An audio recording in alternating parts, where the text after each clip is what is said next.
I think I kind of underestimated the importance of it, frankly, until, kind of reflecting over the last couple of days.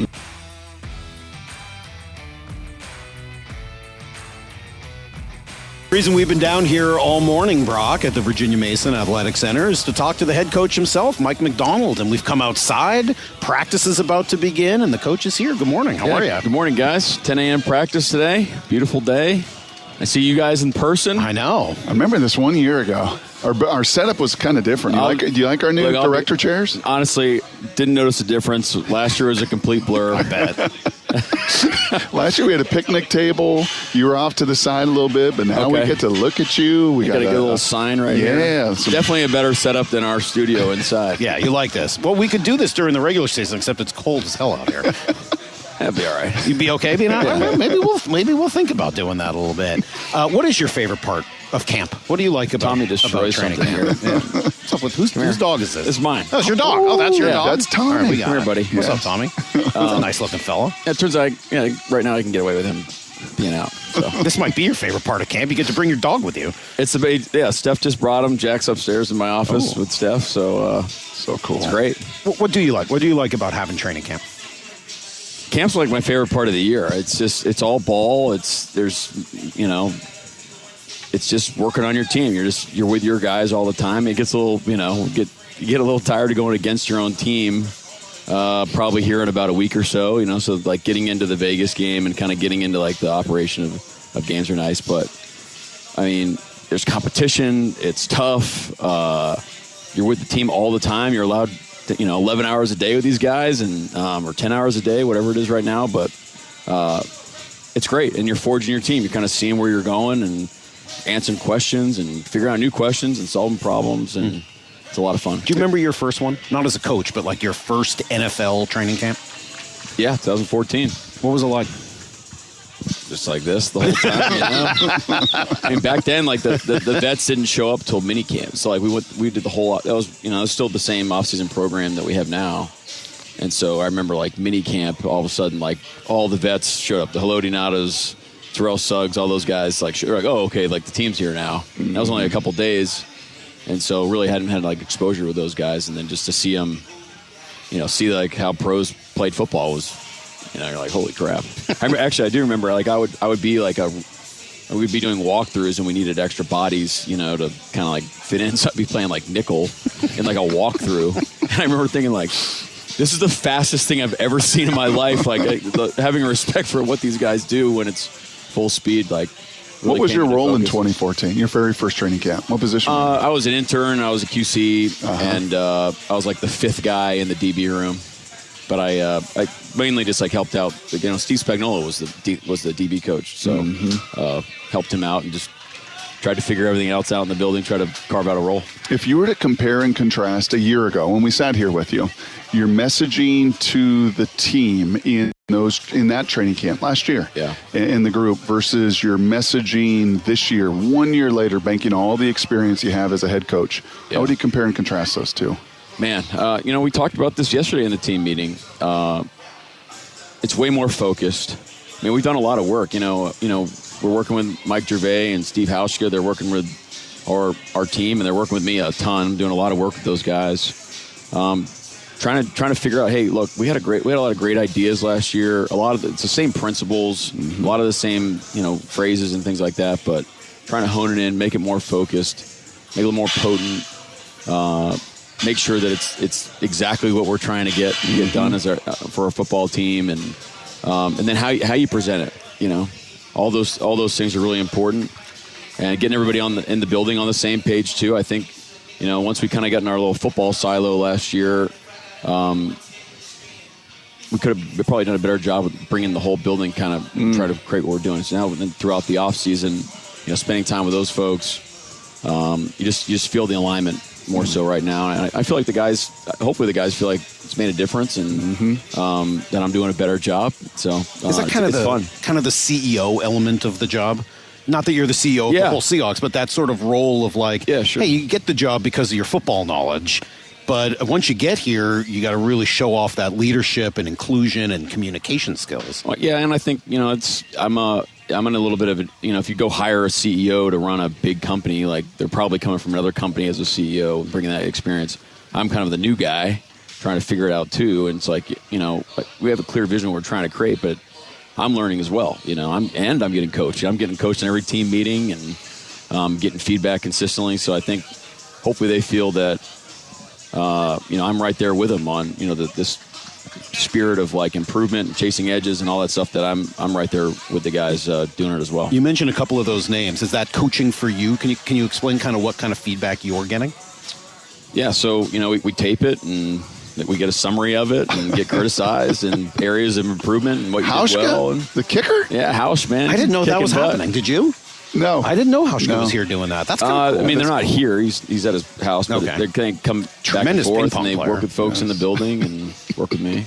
That's cool. So it's almost like watching film on yourself and in your role as a leader and communicator. Right now, I don't have the guts to watch it, so I do like the transcript of it. Growth mindset, right? Yeah, that's right. To some of you said to us last year, it was really funny. It was really poignant, and it stuck with me. And you said it was along the lines of the messaging, and you said, "Well, ask them." As in, ask the team, what some of the messaging is. And Mike, we've talked to a lot of the guys every day. We get a chance to talk to them here at camp. And I've said this to Salk, man, every guy is thoughtful. Every guy is talked about transparency and vulnerability. And I was like, vulnerability? In training camp in 2014 and training camp in 1999 in Cheney, you know what word was never talked about? Oh, let's be vulnerable with one another. But that sure feels like something that's real here. It's interesting that really hasn't been part of like our language, right? Like that's not our core principles. Vulnerability, that doesn't scream world champion to me. Like, correct. But being real and having integrity about what you do and being intentional about how we operate. And I think I'm the Pied Piper here, but it's like 12 is like we are in it together. I happen to be the guy that's responsible that shows up on tape, but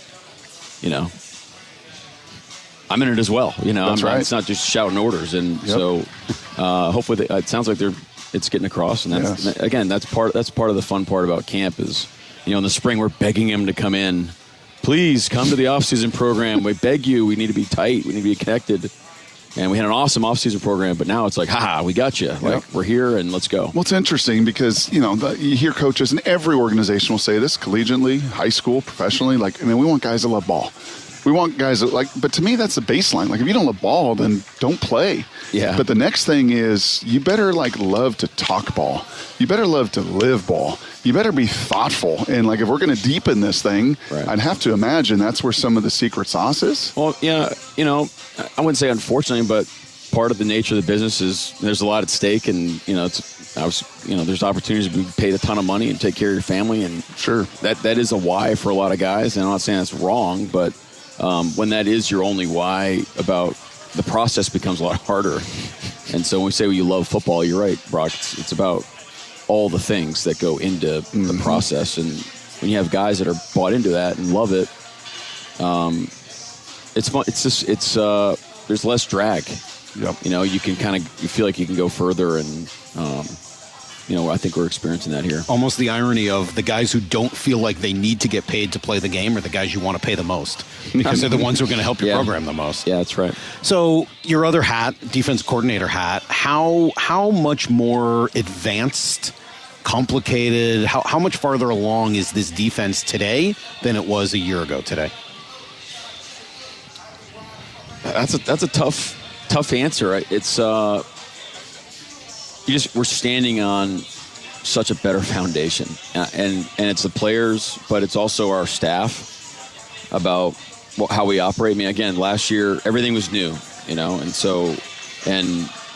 I was the only person that's been in this system. Josh Bynes has been a tremendous help, playing with us, but other than Josh, that was really the only other guy. So having that year of a foundation is great. I don't think we're at the point right now where we would accelerate install or we go crazy fancy. I think we're still thinking, to me it's, hey, we're in secondary training camp. We're kind of wrapping up the install phase to get kind of the bones of our defense in. And then I think, by design towards the end of this, Friday, Saturday, early next week, I think we're going to start to, throw some sauce on some things and kind of mix and match, and let's get a better feel for some, how this thing's going to end up, the direction it's going. So that's really the thought right now. Second day of camp in pads, it looks like today. A little bit of a walkthrough yesterday. Yeah. How many padded days do you get this month, and how critical are these ones when the gear's fully on? So I think you're allowed to have 15. I think we have 9 scheduled. So this is actually, I believe this is the 3rd. So we were on Monday, Tuesday. We were in ACT yesterday. Gotcha. Pads today, shells tomorrow, and pads Saturday. So this is a big week. I mean, yep. A physical week. This is the 3rd day that these guys, 4th day in a row we've been going, 3rd day with pads, and so this is a gigantic practice for us. Yeah. What have you seen from your quarterbacks so far at training camp? I think they've taken a significant jump from the spring. Starting with Sam, I mean, he's playing really decisive, confident, accurate. I think the command of what we're trying to achieve is on its way. I think Sam would probably echo that sentiment. Drew had a great spring, and I think he's having a really good camp so far. And, we've talked about Jalen, at length, but really, really happy with his progress. He's right where he needs to be right now. Just keep on plugging away, keep competing, keep finding those incremental gains that you can see from day to day. And eventually we'll look back and we'll say, man, look how much you've grown, What have you learned about Sam along the way since kind of getting to meet him and watching him become a leader here for this team? What have you learned about him that you didn't know before? I think it kind of confirms what we thought about him. I think you have a great feel for like the relationships he has with the offense, the offensive line, his receivers. I think those guys they're learning him. I think that's probably the biggest difference is their relationship. You can feel has really grown from the spring. That's just a function of time, but it's also it's a shout out to him and the effort that he's put forth. Get together, the throwing sessions in the summer, the hangouts at night during camp, all those things. I mean, all those things is really important. It was fun yesterday. Mike Macdonald here with us. We had Bert Breer in for a good 45 minutes, and Bert's been around the league for decades. And as he was talking about your life experience in Baltimore, right, and all the impact that John had on you, and those defensive players you mentioned, and even a Kyle Hamilton to compare to a Nicky Manwari, and all these little pieces. He said, it's really interesting in Baltimore with Gary Kubiak and how much John loved Gary. And that relationship, and obviously the head coaching job opened in Denver, but Gary loved being there. The relationship seemed awesome. And it was just that run you could feel, right? It was just, that was really some of the foundational piece of what John has built there now forever. Yeah, that's right. You feel, and I know it's only a week and it's only 4th day in pads and you can do as much as you want OTAs, but are you starting to feel that run presence that you really wanted to bring in? Yeah, it's funny listening to you, Brock. I remember this is talking about the 14 training camp. Gary got, he's got his own awesome style about how he operates, but I remember he didn't get up. He was just sitting in the back row, and we're talking about what kind of offense we were going to be, and he just kind of, in his text, he goes, hey guys, look, we're going to run the damn ball. Okay. And so it was just, and it was an organization. I think they were, that was the first year. I think they struggled running the ball the year before. Mm-hmm. And I think there was just this collective sigh of relief and like vote of confidence. Say, look, we're committed to it. We're going to make it happen. Shout out to Justin Forsett, was our lead back that year. And he had a tremendous year, but you can feel it with the guys. I think you can see the confidence of the offensive line. How they just like attack the details. And it's just this unrelenting focus. You don't feel like there's pushback. There's no drag on the offensive side of the ball right now. I think we have a lot of young, hungry guys that are driven to prove themselves. One of the things Breer was talking about yesterday, he kind of said it in passing, but was talking about playing games on your terms, or even sometimes just seeing what terms each game dictates. Is that one of the things you can do when you start to be able to run the ball, is play the game on your terms, the style of game you want to play rather than what the opponent wants? Not necessarily sure what that means. I mean, what that means exactly. I think we want to play a way that's reflective of our football team and our city, and like what we take pride in here about being tough and unrelenting and playing fast and running off the ball and making plays for each other and then celebrating, and having some stuff to us when it happens. And celebrate when your teammate makes plays. And I think what this offense does is it takes pressure off the offensive line. You're kind of taking the fight to the defense consistently, which feels good. I mean, Clint and I were talking last night. We're scrimmaging blitzes and protections, and he's sweating because he's like, well, you got all these blitzes, and I'm sweating, well, you got all these protections. And it's like, well, what if you're throwing hot, and that's a pain in the neck, or like, why are you full sliding that look? And so, it does take pressure off the offensive line. It allows the quarterback to be decisive and play fast. There's a lot of catch and run opportunities for our guys, and it accentuates the skill sets, I think, of our our receiving crew too. So I think at some point we'll be done looking back at last year and really start focusing all the time on this year. But if we could go back for a moment, because we're kind of thinking about you last year, and you come in and there's a lot of guys that had been here before in a different system with a different coach and a different, it kind of been really steeped in all of that culture and all of that language. And you guys made some major changes on the roster this year. 3 of those veterans, Geno Smith and DK Metcalf and Tyler Lockett, all move on or somewhere else. Was it challenging for you last year? Do you have to tailor some of your conversation, some of your style to some of those veterans that had been doing it somewhere, with a very different system for a long time? I think the challenge is not changing your style and sticking to what you believe in. That's something that I think that was even Pete's advice going into the whole thing, was just understanding who you were and sticking to those principles. And that was consistent advice I got going into the whole thing. And you go in expecting. If you're going to follow a legend like Pete, there's a lot of him here. There kind of still is, and you kind of knew that was something you're going to have to work through.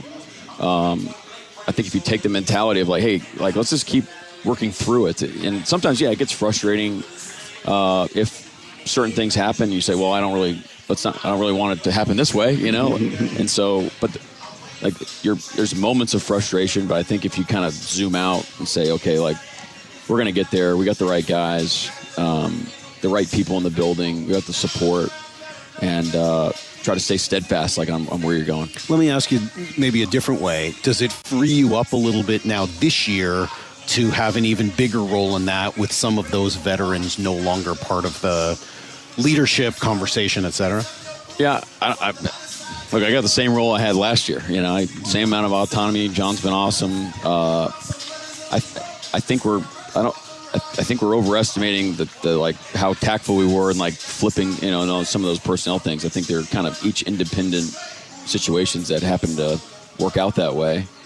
And in return, we had opportunities to acquire great players that we really love too. So I think as we do that every year, we're going to keep bringing in the people that we want, and those opportunities are going to keep happening. You mentioned this John guy. Yeah, it's pretty cool, extension, huh? Love it. Did you play a role in that? Did we talk numbers, capologists? How did all that? Stood on the table, pounded my fist. Yeah. What does that mean for you, though? I mean, it feels great. It feels great.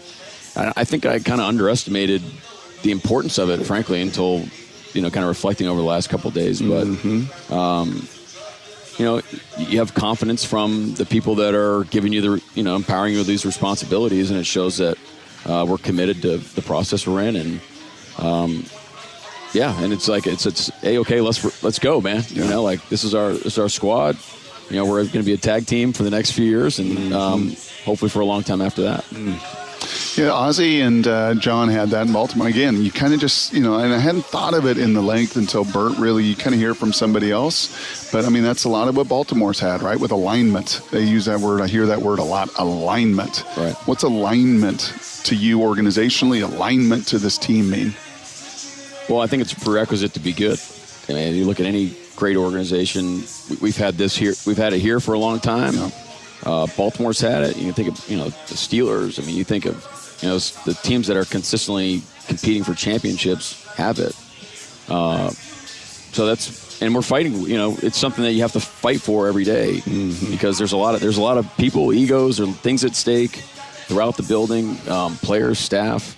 But, when you have these shared vision about what we're trying to create, and, the principles are aligned on how you want to operate. John kind of this is a great example of old school principles, new school methods.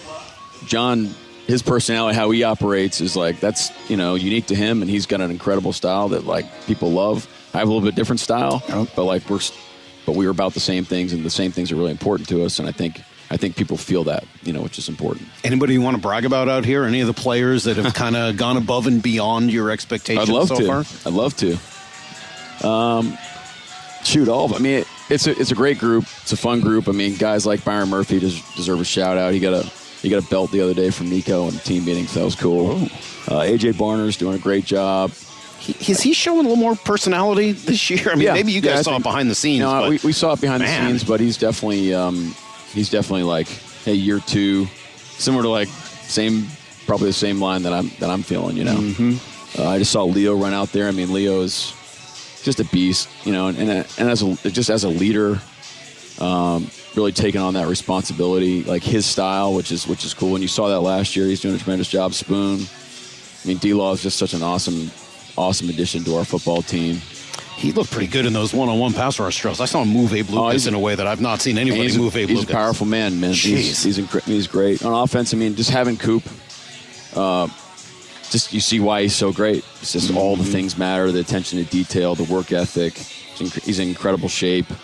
Program-wise, just like he's always, like he's got a lot of opinions about, and he's seen a lot of great things, and he's kind of, he has a great feel for it. Like, if he passes the Cooper Cup test of why we're doing it, it's probably, we're probably on the right track. So he's been awesome. What should we watch for? You said just pretty big practice. Been a heavy load this week, and obviously I think these Raiders come in, 1 week from right now, next Thursday night or so. What are some things today that we can kind of watch for in this particular practice? Well, this is the longest practice we have, and working some short yardage, so that'll be fun. Nice. And so I'm really interested to see how we close practice out. So up to this point, the longest we've gone is 2 hours. We're going 2.5 hours today. So, that last 20-minute push of, I think we have like a team blitz. I think we have a 2-minute right there. And, see the guys, go out with an exclamation point. That would be awesome to see. See a little Jalen Milroe this year in some of those short yardage situations? We'll see. I thought I'd sneak it in at the end of the interview. Like, maybe we get a little something. They're going to send this to Hauschka, and he's going to be like, good job. He didn't take the bait. Take the bait. The one guy I did want to ask you about is Derick Hall. I think maybe other than quarterbacks, he's the guy I've asked you about more times in the last year or so than anybody. Just because I see him out here, he's such a monster. And he looks, honestly, even bigger than he did last year, which I didn't think was possible. Can he be the guy, Burt Breer said a bunch of times yesterday, looking for guys to go good to great? Is there another step there still to come for Derick Hall? I think so. I mean, he played great football for us last year, but he's a great football player, and I think he's really rounded his kind of rush repertoire out, where he has the complements to the to the power rush game, which is so potent, and then he's an asset for us on the edge. I mean, he's an enforcer out there, and like the NFL run game nowadays is like C gap. You gotta dominate the C gap, and he's the one to do it. And on the back end, you got to keep an umbrella. Yeah, you got to keep getting mad. Umbrella on things. So more energy. Last thing, more energy spent on Tommy or Jack?